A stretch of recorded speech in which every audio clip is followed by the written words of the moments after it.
90% of 3D artists will never make money. Not because they're not talented, not because the industry is dead, but because they're making a few mistakes that quietly kill their chances.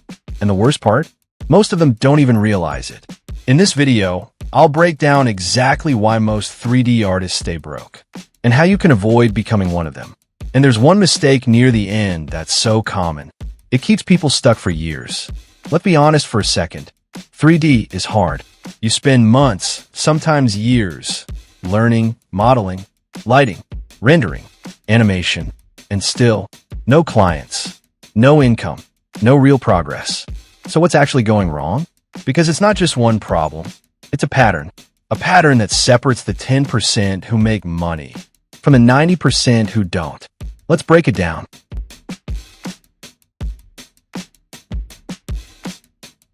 Let me say something that might sound harsh. You could spend years learning 3D and still make zero money. Not because you're bad, but because you're learning the wrong way. Most 3D artists are stuck in this loop. Watch tutorial, follow tutorial, finish project, repeat. And it feels like progress, but it's not leading anywhere because you're not building income skills. You're building practice habits. So what's the difference?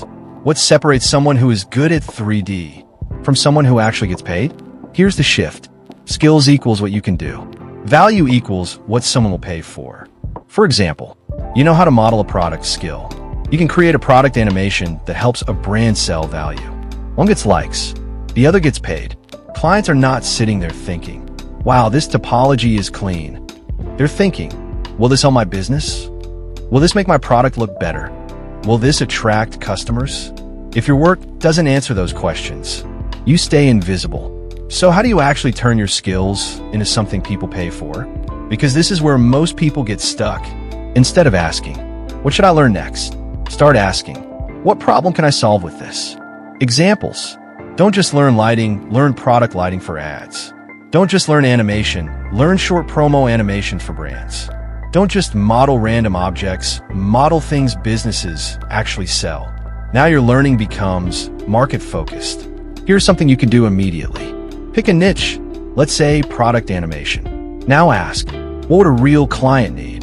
Then create a fake ad for a skincare product, a clean product reveal animation, a short 10 to 15 second promo. Now you're not just practicing, you're building something that says, I can do this for you. And once you start learning this way, something interesting happens. You don't just get better, you start becoming useful.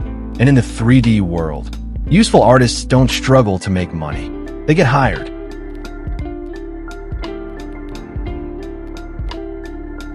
Let me say something most 3D artists don't want to hear. Your portfolio might look good, but still be completely useless. Yeah, because looking good is not enough. Most portfolios are built to impress other artists, not clients. So you see things like flashy renders, random experiments, cool lighting tests. And sure, other artists might say, that looks sick, but clients? They're confused. They're asking, what exactly can this person do for me? And here's the scary part. Confusion doesn't lead to questions. It leads to rejection. When a client lands on your portfolio and sees no clear niche, no explanation, no direction, they don't investigate. They leave. Not because you're bad, but because you're unclear. And unclear equals risky. Your portfolio has about 3 seconds to answer this. Can this person solve my problem? If the answer isn't obvious immediately, you lose the client. No second chances. So what does a portfolio that actually works look like? Because this is where everything flips. A strong portfolio is focused, one clear niche. Intentional, every project has a purpose. Explained, context under each project. Instead of random 3D render, you say, product animation designed to showcase a luxury brand feel. Now, the client instantly understands. Oh, this is exactly what I need. They assume, if my work is good, people will figure it out. No, clients don't want to figure things out. They want to be obvious, fast, easy, clear. And once your portfolio becomes clear, something interesting happens. You stop chasing clients and start making it easy for clients to choose you. Because at the end of the day, A bad portfolio doesn't just slow you down. It silently kills your chances before you even get shot.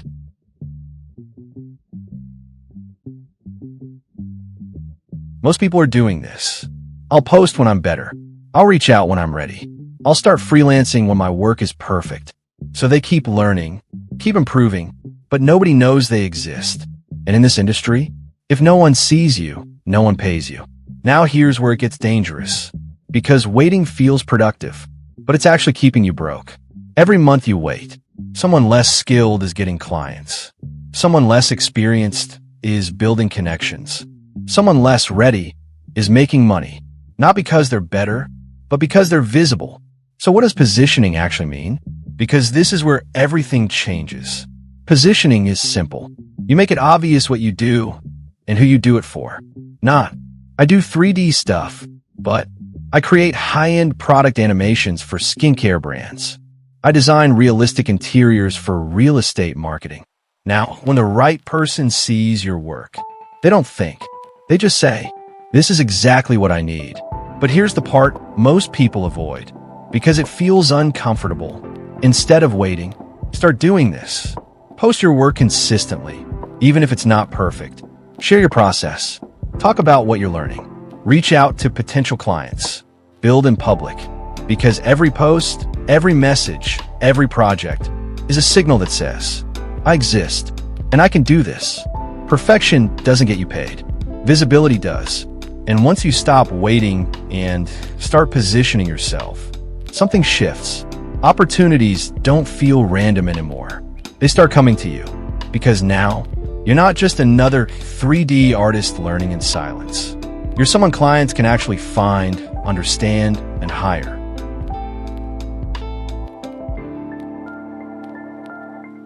Let's be real for a second. This is where most 3D artists lose. Not because they're bad, but because they stop. 3D has a delayed reward system. At the beginning, it feels like you're learning, you're improving, you're putting in effort, but nothing is coming back. No money, no clients, no real validation. And that gap, that's where people quit. But here's the part nobody tells you. That nothing is happening phase, it's actually when everything is building. You don't notice it, but your eye for quality is improving. Your workflow is getting faster. Your decisions are getting better. You're stacking skills quietly. But because there's no immediate reward, it feels like you're stuck. Most people quit right here, when they're no longer beginners, but not yet professionals. It's uncomfortable, because now, your work isn't bad anymore, but it's not client ready either. So you start thinking, maybe this isn't for me. But here's the crazy part. The difference between people who make money in 3D and those who don't is often just a few more months of consistency. In 3D, progress stacks like this. Month 1 to 3, learning basics. Month 4 to 8, struggling, experimenting. Month 9 to 12, things start clicking. After that, real opportunities appear. But most people quit around month 4 to 6, right before the curve goes up. It's not that 3D doesn't work, it's that most people don't stay long enough to see it work. Now don't get me wrong, staying longer alone isn't enough, because some people stay for years and still don't make money. Why? Because they're doing everything instead of focusing on the one thing that actually gets paid. Let's talk about that. If you can push past that invisible progress phase, you're already ahead of most people, and that alone moves you closer to getting paid than you think.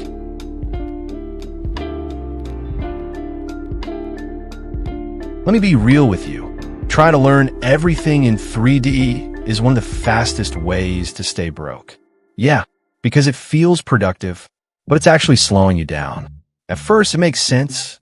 You're learning modeling, animation, lighting, sculpting, VFX, motion graphics. You feel like, I'm becoming a complete 3D artist. But here's the problem. Clients don't search for someone who does everything. They search for someone who solves this specific problem. And this is where most artists unknowingly lose money. Because being versatile sounds like an advantage. But in reality, it makes you harder to hire. If your portfolio says, I do a bit of everything, clients think, so what are you actually good at? But if your portfolio says, I create high-end product animations. Now it's clear. Now it's specific. Now it's hireable. Specialists get more trust, higher pay, faster decisions from clients. Because you're not just an artist anymore. You're the solution. But here's where people get stuck. They think choosing one thing means I'm limiting myself.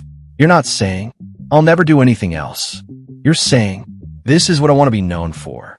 And that changes everything. Because once you're known for one thing, opportunities start coming to you.